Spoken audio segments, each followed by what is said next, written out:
오늘 우리가 함께 보실 하나님 말씀은 빌립보서 1장 12절에서 18절까지의 말씀입니다. 신약성경 318페이지 전으로 있습니다. 빌립보서 1장 12절에서 18절까지의 말씀을 저와 여러분이 한 목소리로 합독하시겠습니다. 형제들아, 내가 당한 일이 도리어 복음 전파에 진전이 된 줄을 너희가 알기를 원하노라. 이러므로 나의 매임이 그리스도 안에서 모든 시위대 안과 그 밖의 모든 사람에게 나타났으니 형제 중 다수가 나의 매임으로 말미암아 주 안에서 신뢰함으로 겁 없이 하나님의 말씀을 더욱 담대히 전하게 되었느니라. 어떤 이들은 투기와 분쟁으로, 어떤 이들은 착한 뜻으로 그리스도를 전파하나니 이들은 내가 복음을 변증하기 위하여 세우심을 받은 줄 알고 사랑으로 하나 그들은 나의 매임에 괴로움을 더하게 할 줄로 생각하여 순수하지 못하게 다툼으로 그리스도를 전파하느니라. 그러면 무엇이냐? 거칠애로 하나 참으로 하나 무슨 방도로 하든지 전파되는 것은 그리스도니 이로써 나는 기뻐하고 또한 기뻐하리라. 아멘. 함께 읽은 본문의 말씀을 가지고 숨은 기쁨 찾기라는 제목으로 말씀 나누도록 하겠습니다. 오늘 좀 설교 제목이 신박하지 않습니까? 숨은 기쁨 찾기. 요즘 아이들, 어른들 할 것 없이 항상 손에 휴대폰이 들려 있습니다. 이 휴대폰이 모든 즐거움과 놀이의 수단인 것 같습니다. 교회에도 이렇게 제가 출근하고 와서 보고 주일 예배 드리면서 밑에서 이렇게 아이들을 보면 조금만 시간의 여유가 있으면 손에 뭐가 들려 있습니까? 휴대폰이 들려서 그거 보느라고 정신이 하나도 없습니다. 명절을 맞아서 식구들이 모일 때도 조카들을 보고 있으면 밥 딱 먹고 장모님 계신 안방에 딱 들어가서 벽에다가 허리 딱 붙이고 휴대폰 딱 시작하면 집에 갈 때까지 그거 하다가 집에 갑니다. 그만큼 흥미를 끄는 것들이 휴대폰 하나에 다 집약이 되어 있기 때문인 것 같아요. 예전에는 제가 고등부 아이들을 사역할 때 고등부 아이들을 데리고 이렇게 가평에 있는 계곡으로 아이들을 데리고 MT를 간 적도 있었어요. 그래서 MT 가서 고기 구워 먹이고 야 나가서 좀 놀자 그랬더니 안 나갈래요. 안 나가고 뭐 하려고 그래?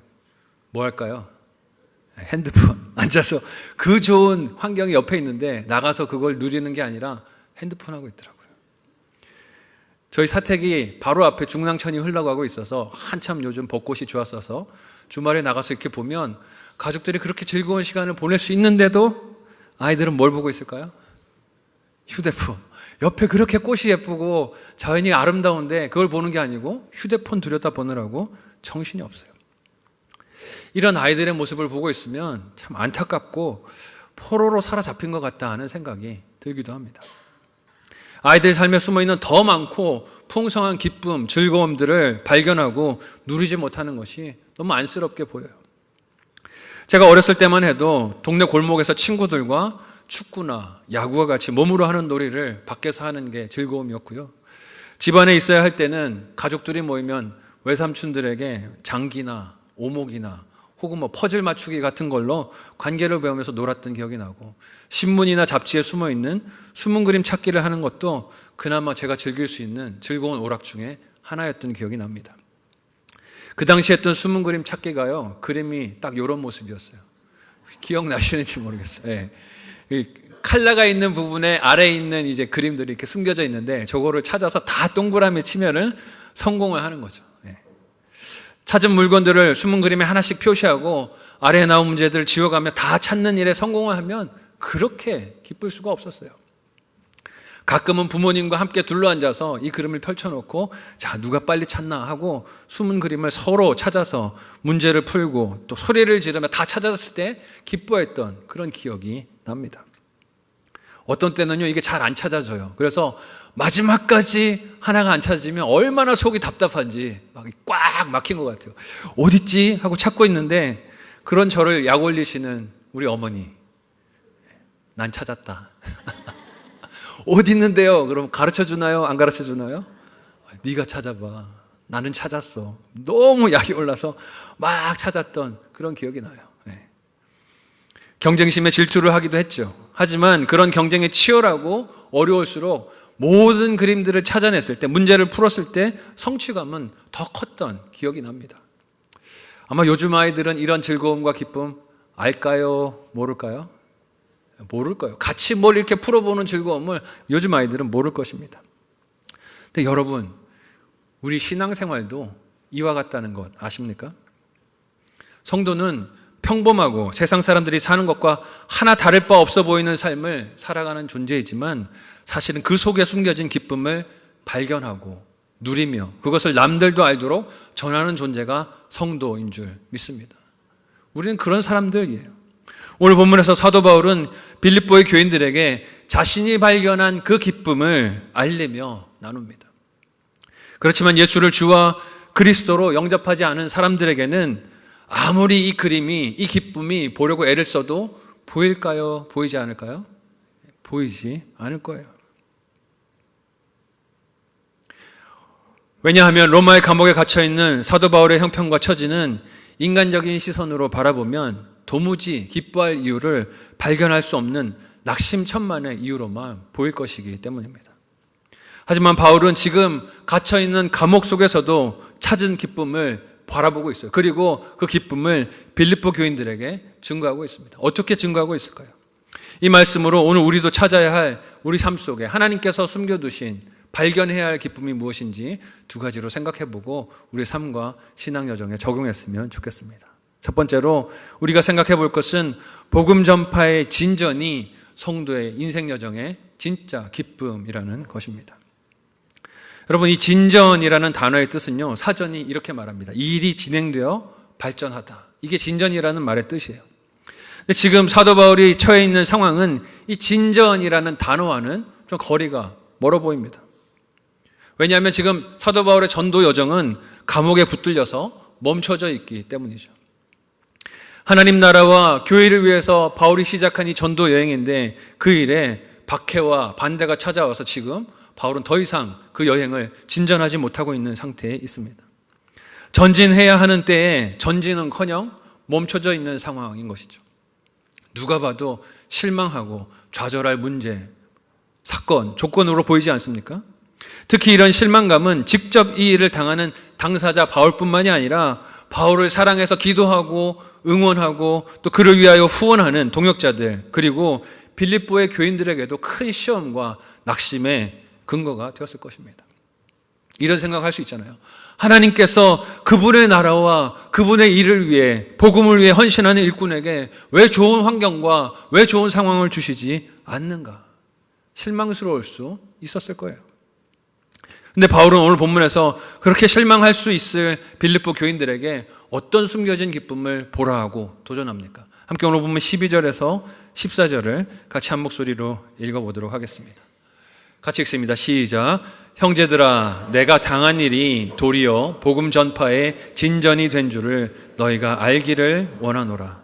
이러므로 나의 매임이 그리스도 안에서 모든 시위대 안과 그 밖의 모든 사람에게 나타났으니 형제 중 다수가 나의 매임으로 말미암아 주 안에서 신뢰함으로 겁 없이 하나님의 말씀을 더욱 담대히 전하게 되었느니라. 아멘. 바울은 빌립보 교인들이 알기를 원합니다. 뭘 알기를 원합니까? 바울이 당한 일이 얼마나 힘들고 괴롭고 아픈 일인지 그걸 알기를 원하는 게 아니에요. 그가 당한 일이, 바울이 당한 일이 도리어 복음 전파의 진전이 된 것을 여러분들이 알기를 원합니다 라고 말해요. 인간적인 시선으로 보면 여러분, 바울의 이 말은 말도 안 되는 헛소리 같지 않습니까? 어떻게 열심히 전 세계를 다녀야 할 사람이 지금 감옥에 갇혀서 옴짝달싹 할 수 없는 상황에 놓여 있는데 이것이 복음의 진전이라 할 수 있겠습니까?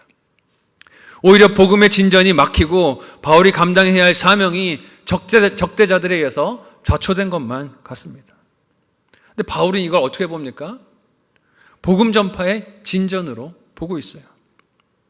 여러분, 이것은 소위 말하는 긍정의 힘이나 낙관론을 말하는 것이 아니에요. 상황이 나빠졌지만 그래도 이걸 좋게 해석하자, 좋은 쪽으로 보자라고 말하는 게 아닙니다. 바울이 빌립보서를 기록한 시기는 감옥에 갇힌 지 약 2년 정도가 지난 시점이었을 것입니다. 감옥에서의 2년이 바울에게 얼마나 긴 시간이었을까요? 이렇게 긴 시간을 갇혀 있었지만 바울은 거기에서 갇혀 있는 자기 형편이나 괴로움을 보지 않았어요. 뿐만 아니라 그가 갇힌 감옥에서도 이렇게 지금 편지를 통해 빌립보 교회 성도들에게 격려를 전할 수 있는 것을 기회로 봤고, 오히려 다른 지체들이 복음을 전할 용기가 생긴 변화들을 바울은 보고 있습니다. 함께 읽은 오늘 본문의 부분을 현대인들이 더 이해하기 좋은 번역으로 적용한 필립스 성경이라는 성경의 번역은 이렇게 표현을 하고 있어요. 제가 한번 읽어드릴게요. 형제 여러분, 내게 일어난 일은 실은 기쁜 소식에 이롭다는 것을 알기 바랍니다. 무엇보다도 투옥된 덕분에 이곳을 오가는 사람들뿐 아니라 궁정 경비들에게도 직접 그리스도를 증언할 수 있습니다. 그리고 주 안에서 형제 대다수는 내가 그리스도를 위해 죄수가 된 사실에서 힘을 얻어 더 큰 용기를 내어 하나님의 말씀을 담대히 선포했습니다. 바울은 지금 자기에게 일어난 상황이나 일이나 괴로움이 아니라 그 일에서 복음이 전파되는 것에 어떤 유익이 있는가 하는 것을 주목해서 봤습니다. 그리고 그렇게 자기가 겪은 일에서 숨겨져 있던 복음을 위해서 더 유익한 모습을 보니 자신이 갇혀서 만나게 된 사람들, 심지어는 자신을 가두고 있는 감옥의 경비들에게도 예수를 증언할 수 있게 된 것이, 그 기회가 바울에게는 기쁨의 이유로 보였어요. 내가 갇혀있지만 이 간수들에게도 전도할 수 있으니 이것도 하나님의 뜻이 있구나 하고 기뻐했다는 뜻이에요. 또한 바울이 본 것은 자신이 복음을 전하다가 감옥에 갇힌 이것이 오히려 자신에게는 괴로움과 올무이지만 다른 형제들이 자신이 갇힌 모습을 보고 우리도 용기를 내서 나가서 복음을 전해야 되겠다, 말씀을 용감하게 전해야겠다라는 회심과 변화를 보고서 이것이 기쁜 일이구나 하는 것을 깨닫게 되었어요. 여러분, 여기서 우리가 알 수 있는 바울의 기쁨의 비결이 무엇입니까? 내가 처한 상황과 문제를 보는 것이 아니라 내 삶에서 진전되고 있는 복음과 하나님 나라를 보는 것이 그에게 기쁨이 됨을 봅니다. 그래서 바울은 갇힌 감옥에서 자신의 처지를 본 것이 아니라 자신이 그 속에서 만난 이들에게 전해진 복음을 봤어요. 그리고 같은 원리로 자신이 갇힌 것이 아니라 그 일이 동기가 되어 용기를 얻고 담대히 복음을 전한 다른 지체들의 모습을 봤습니다. 그렇게 바라보는 것이 내 처지나 내 형편이나 내 자기 연민이 아니라 하나님 나라와 복음이 되니 어떻습니까? 남들이 발견하지 못하는 기쁨을 발견하고 즐거워하고 감격했던 것이죠. 바울에게나 우리에게나 동일하신 하나님은 우리를 통해 복음 전파의 진전을 이루어 가시는 줄로 믿으시기 바랍니다. 우리가 이해하든 이해하지 못하든 하나님은 우리의 삶을 통해서 복음의 진전을 이루어 가세요. 사실 감옥에 갇힌 것 같은 환경과 문제가 괴롭지 않고 힘들지 않은 사람이 누가 있겠습니까? 이렇게 감옥 같은 문제가 건강으로 찾아오기도 하고 가족과 공동체, 교회 공동체 안에서 관계의 문제로 찾아오기도 합니다. 경제적인 어려움이나 영적인 시련이 닥쳐왔을 때가 있어요. 그러나 이것들을 잘 통과하시는 성도들을 보면 항상 거기서 발견하는 게 복음의 진전인 것을 봅니다. 어떤 집사님들은 이렇게 얘기해요. 내가 건강에 고난이 와서 너무 힘들고 괴로웠지만 이 일 때문에 하나님 앞에 나와서 기도하게 됐습니다. 내가 이 고난 때문에 하나님께 더 가까이 나가게 됐습니다. 관계가 깨지고 가족 간에 불화가 있었던 것이 너무 힘들었지만 그 불화 때문에, 관계 아픔 때문에 내가 예수 그리스도를 그 가족에게 전하게 되었습니다. 오히려 어떤 관계를 넘어서면서 오히려 복음을 전하는 기회가 되었다는 간증들을 많이 듣습니다. 저는요, 원래 직업이 건축 설계사무소의 설계기사였어요.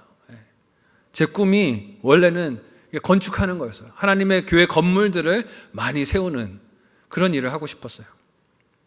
그런데 IMF 기간을 거치면서 제 그 길이, 인생길이 막혔습니다. 그때 건설 경기가 너무 바닥이어서 더 이상 그 직장 생활을 할 수가 없었어요. 그 길이 막혔을 때 제 심정이 어땠을까요? 여러분은 무덤덤하게 저를 바라보고 계시지만 저는 인생 끝난 것 같았어요. 내 인생 망했구나. 어떻게 됐냐. 나 공부하고 준비했던 모든 이 자격증까지도 다 쓸모가 없어졌다. 그리고 낙심을 했었어요. 저는 건물인 교회를 많이 세우고 싶었는데 하지만 지나고 보니 하나님의 뜻은 저를 달리 쓰는 것에 있었음을 보게 됩니다. 하나님이 기뻐하시는 교회는 건물로서 서는 교회가 아니라 성도들이 모인 공동체로서의 교회이기 때문에 저를 목사로 부르신 것을 이후에 깨닫게 되었어요. 그때는 제 삶이 막힌 것이 불행이라고 어려움이라고 고난이라고 생각했지만 뒤돌아보니 그 고난이 축복이었음을 발견하게 됩니다. 하나님은 택하신 성도의 삶 속에 복음의 진전이 이루어지는 기쁨을 담아 주셨습니다. 믿으시기 바랍니다.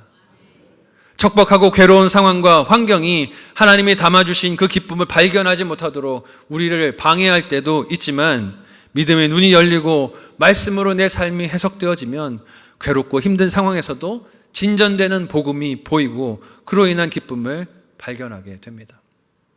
우리 삶에, 아니 내 삶에 하나님께서 담아두신 이 기쁨을 발견하고 누리시기를 예수님의 이름으로 간절히 소망하고 축복합니다.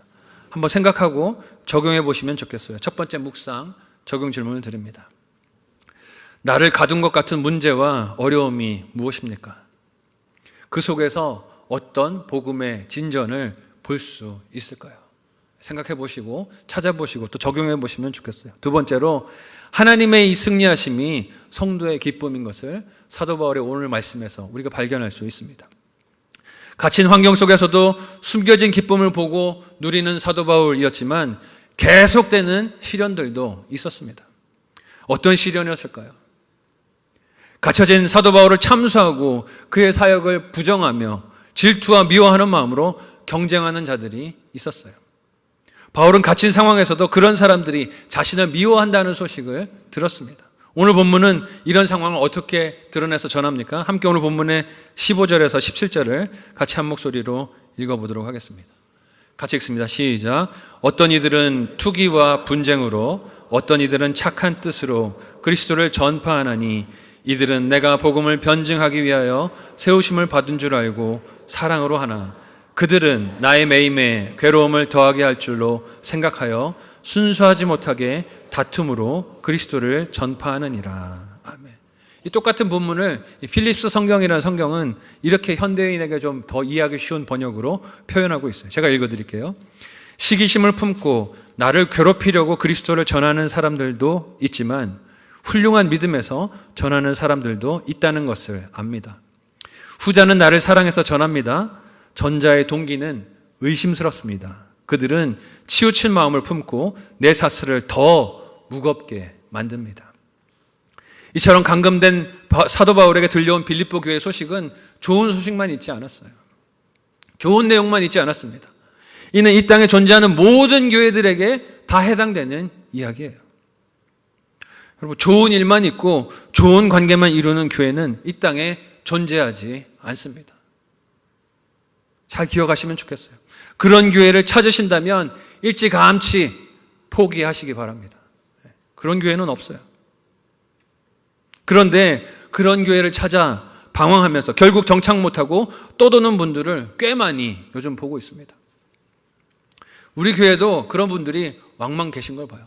정착 못하고 등록 못하고 그저 오고 가면서 내 마음에 드는가 아닌가 점수 매기고 계신 분들도 꽤 계세요. 그런 분들을 요즘 신조어로 이렇게 부른다 그럽니다. 플로팅 성도. 들어보셨습니까? 예. 이 플로팅이라는 말의 뜻은요, 참 기발하죠. 예. 떠다니다라는 뜻인데, 떠다니는 성도들이라는 뜻이에요. 입맛에 맞는 온라인 예배와 설교를 찾아서 이리저리 돌아다니신다고 그래요. 그러면서 출석은 하지 않는 사람들을 이렇게 플로팅 성도라고 부른다고 합니다. 그러면서 현장 예배에도 참석하지 않고 봉사도 하지 않고 목장 참여도 없고 헌신도 없는 것이죠. 다 멀리하는 것입니다. 의무는 하나도 지지 않으려고 하고 그저 권리만, 내 즐거움만 찾으려고 하는 것이죠. 여러분, 그렇게 찾으면 좋은 교회가 찾아질까요? 그렇게 내 입맛과 내 성향에 잘 들어맞는 교회가 진짜 좋은 교회일까요? 물론 교회 공동체에서 겪은 상처나 어려움으로 인해서 이렇게 떠다니는 플로팅 성도들이 나타나는 것이 그 반응일 수도 있겠지만, 그러나 너무 안타깝습니다. 왜냐하면 성숙하고 올바른 신앙은 문제와 어려움들을 통과하면서 생기고 자라나기 때문인 줄 믿으시기 바랍니다. 근데 이 문제를 통과하려고 하지를 않아요. 어떻게 합니까? 문제만 생기면 딴 데 가지 뭐. 어려움만 생기면 다른 데 찾지 뭐. 교회가 여기밖에 없냐? 그러면 그 신앙이 어떻게 자라나겠습니까? 어떻게 정착하겠습니까? 그런 문제와 갈등을 견디고 인내하는 과정들을 싹 빼버리고 어떻게 신앙이 자라나고 좋은 열매, 좋은 교회를 이루겠습니까? 안 되는 거예요.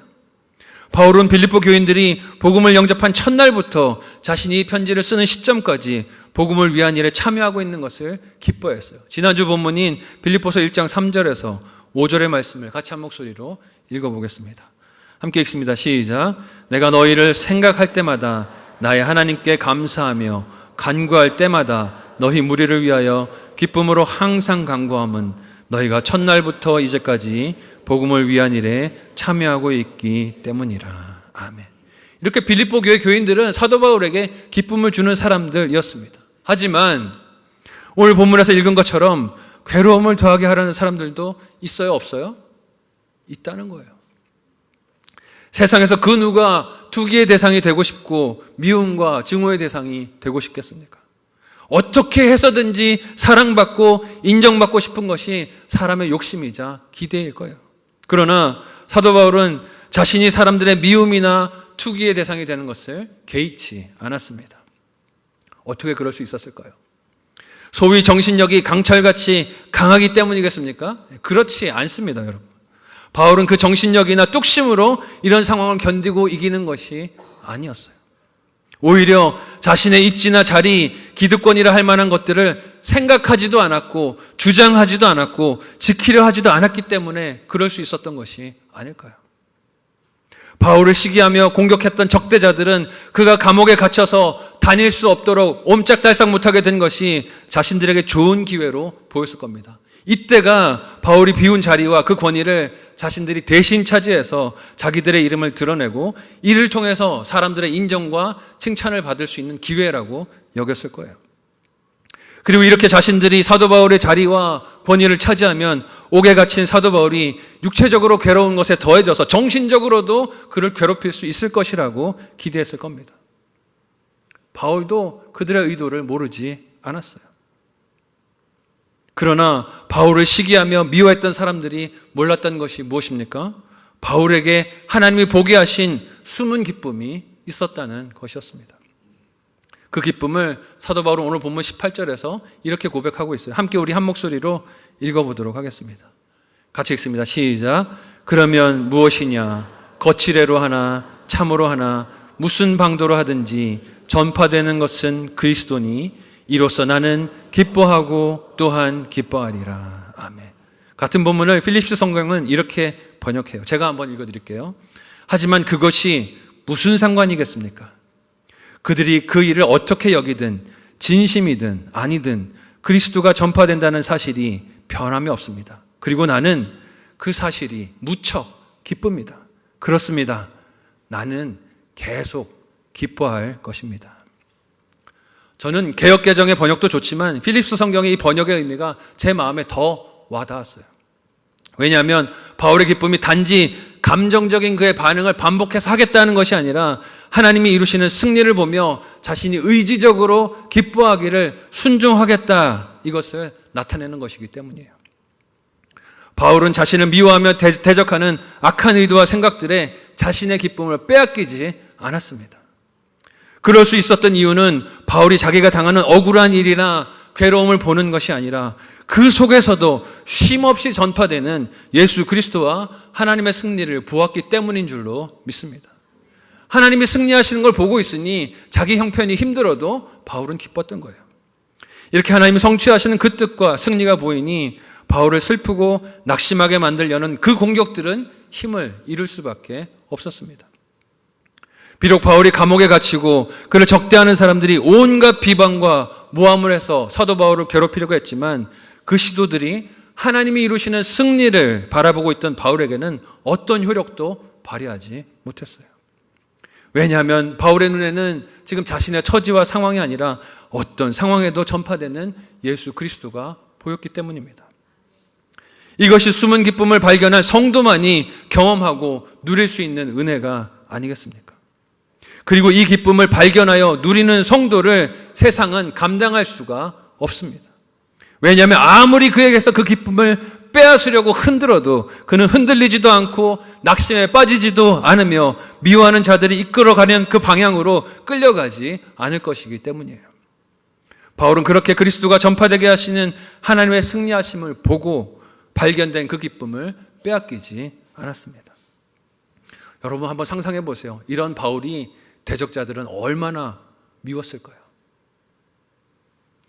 우리가 누구를 놀릴 때 진짜 미운 사람은 어떤 사람입니까? 놀려도 놀려지지 않는 사람. 놀렸으면 좀 발끈하고 화를 내야 되는데 놀렸는데 가만히 있어요. 그러면 어떻습니까? 약이 올라요. 그죠? 왜 안냐고 그러지? 이거 좀 열받아야 되는 거 아니야? 가만히 있으면 무덤덤하면 재미가 없어요. 그러면서 더 화가 납니다. 아무리 그를 흔들고 기쁨을 빼앗으려고 해도 그 공격에 흔들리지 않기 때문이죠. 바울에게 그런 기쁨이 있었던 거예요. 이런 바울의 기쁨은 하나님의 승리를 신뢰한 그의 신앙이자 그 믿음을 지켜주신 하나님의 보호와 은혜이기도 한 것을 보게 됩니다. 오늘 본문 속 바울을 보면서 성경에서 또 다른 감금과 미움의 대상이었던 한 인물, 다니엘이 생각났습니다. 다니엘도 하나님이 그의 삶에 두신 그 숨은 기쁨을 발견한 사람 아니었습니까? 그런데 이 다니엘이 모함으로 인해 사자굴에 갇혔을 때 하나님께서 그에게 어떤 승리를 주셨습니까? 다니엘서 6장 21절에서 23절을 우리 같이 한 목소리로 읽어보도록 하겠습니다. 함께 읽습니다. 시작. 다니엘이 왕에게 아뢰되 왕이여 원하건대 왕은 만수무강하옵소서. 나의 하나님이 이미 그의 천사를 보내어 사자들의 입을 봉하셨으므로 사자들이 나를 상해하지 못하였사오니 이는 나의 무죄함이 그 앞에 명백함이오며 또 왕이여 나는 왕에게도 해를 끼치지 아니하였나이다 하니라. 왕이 심히 기뻐서 명하여 다니엘을 굴에서 올리라 하매 그들이 다니엘을 굴에서 올린즉 그의 몸이 조금도 상하지 아니하였으니 이는 그가 자기의 하나님을 믿음이었더라. 아멘. 다니엘이 왜 그의 몸이 상하지 않았습니까? 그가 자신의 하나님을 어떻게 했어요? 믿었기 때문이라고 합니다. 다니엘도 바울과 같이 하나님께서 그의 삶에 두신 기쁨을 찾고 누렸습니다. 그 기쁨은 다니엘이 사자굴에 갇히는 위협과 죽음이 엄습하는 것 같은 고통 속에서도 빼앗기지 않는 하나님과 그 하나님의 승리를 신뢰했던 믿음에서 비롯된 것이었음을 볼 수 있어요. 동일한 기쁨이 사도 바울에게도 있었습니다. 그리고 그 기쁨은 저와 여러분의 삶에도 항상 있는 줄로 믿으시기 바랍니다. 항상 있어요, 이 기쁨은. 단지 아직 발견되지 못했을 뿐입니다. 그 숨은 기쁨을 찾고 그것을 또 누리고 나누는 저와 여러분의 삶이 되시기를 예수님의 이름으로 간절히 소원하고 축복합니다. 한번 생각하고 적용해 보시기를 바랍니다. 마지막 묵상 적용 질문을 드립니다. 전도를 위해 감수해야 할 손해가 있습니까? 그 손해도 기뻐하실 수 있습니까? 생각해 보시고 적용해 보시면 좋겠고요. 마지막으로 괴로움을 주는 말에 나는 어떻게 반응합니까? 영향을 많이 받는다면 이유가 무엇일까요? 생각해 보시면 좋겠습니다. 바울은 갇혀 있었지만 하나님께서 그의 삶에 두신 기쁨을 발견하고 누렸습니다. 그가 그럴 수 있었던 것은 자신의 힘든 상황 속에서도 복음이 전진을 이루고 있는 것과 예수 그리스도의 이름이 전파되는 하나님의 승리하심이 이 바울의 눈에 보였기 때문이에요. 이는 하나님께서 성령으로 바울에게 보게 하신 은혜가 아니겠습니까? 우리의 삶 속에서도 동일한 하나님이 일하고 계심을 믿습니다. 그리고 그 숨겨진 기쁨의 이유를 찾아 누리고 나누어 주기를 하나님은 원하고 계세요. 아무리 내가 갇힌 것만 갖고 손해만 보는 것 같은 상황과 환경 속에 있어도 하나님께서 숨겨두신 그 기쁨을 찾고 그 기쁨을 누리고 나누는 저와 여러분의 신앙 여정들이 다 되시기를 예수님의 이름으로 간절히 소원하고 축복합니다. 아멘. 함께 기도하겠습니다. 오늘 말씀을 기억하며 함께 기도합니다. 하나님은 우리의 삶에 기쁨을 그리고 기뻐할 거룩한 이유들을 주셨습니다. 아무리 내가 갇혀 있는 것 같고 내 뜻과 계획대로 삶이 흘러가지 않는 것 같더라도 하나님은 택하신 자녀의 삶을 통해 복음 전파의 진전을 이루시고 그리스도가 증거되는 하나님의 승리를 이루십니다. 그 하나님의 인도하심을 따라 말씀으로 내가 만난 사건과 시련과 고난들을 해석하며 숨은 기쁨을 찾고 누리고 나누는 인생이 될 수 있도록 인도하여 달라고 우리 간절한 마음으로 하나님 앞에 기도하도록 하겠습니다. 기도합니다. 하나님, 우리를 택하여 불러주시고 거룩한 하나님의 자녀로 성도로 삼아주시니 감사합니다. 하나님께서 우리의 삶에 심어두신 그 구원의 기쁨을 우리가 어디서든지 보게 하여 주시고 누리게 하여 주시고 나누는 인생이 되도록 인도하여 주시옵소서. 하나님, 숨어있는 이 기쁨들을 우리가 발견하고 누리고 나누기를 원합니다. 세상과 똑같은 기쁨과 즐거움을 찾아 방황하지 않게 해주시고, 하나님이 우리의 삶에 이미 두신 그 기쁨들을 우리가 말씀을 통하여서 발견하고 기뻐하고 나누는 인생이 되도록 도와주시옵소서. 이 땅에 많은 사람들이 눈에 보이는 즐거움과 기쁨을 찾아 이리저리 방황하고 있지만, 안타까운 그 영혼들을 하나님을 믿고 기뻐하는 본질적인 기쁨으로 초청하는 우리의 삶이 되도록 도와주시옵소서. 우리의 인생이 그렇게 복음 증거의 통로로 쓰임받기를 원하오니 주여 우리를 붙들어 주시고, 우리를 통하여 예수 그리스도의 복음이 전파되는 큰 기쁨이 넘치도록 역사하여 주옵소서. 감사하며 예수님의 이름으로 기도하옵나이다. 하나님, 택하여 불러주시고 각자가 갇혀있는 감옥과도 같은 환경과 고난과 어려움들이 있지만 그곳에서도 하나님이 일하고 계심을, 복음이 전파됨을 보고 듣게 하여 주시니 감사합니다. 날마다 묵상하는 말씀을 통하여서 하나님의 일하심을 우리가 보고 발견하게 하여 주시고, 세상이 모르는 이 기쁨을 누리고 나누는 인생들이 되도록 도와주시옵소서. 우리가 때로 속아서 세상이 즐거워하는 것들을 쫓아가며 허망한 것들을 잡으려 할 때가 많습니다. 주, 우리를 불쌍히 여겨주시고 진정한 기쁨을 빼앗기지 않도록 우리에게 튼튼한 믿음과 신앙을 허락하여 주시옵소서. 감사하며 예수님의 이름으로 기도하옵나이다. 아멘.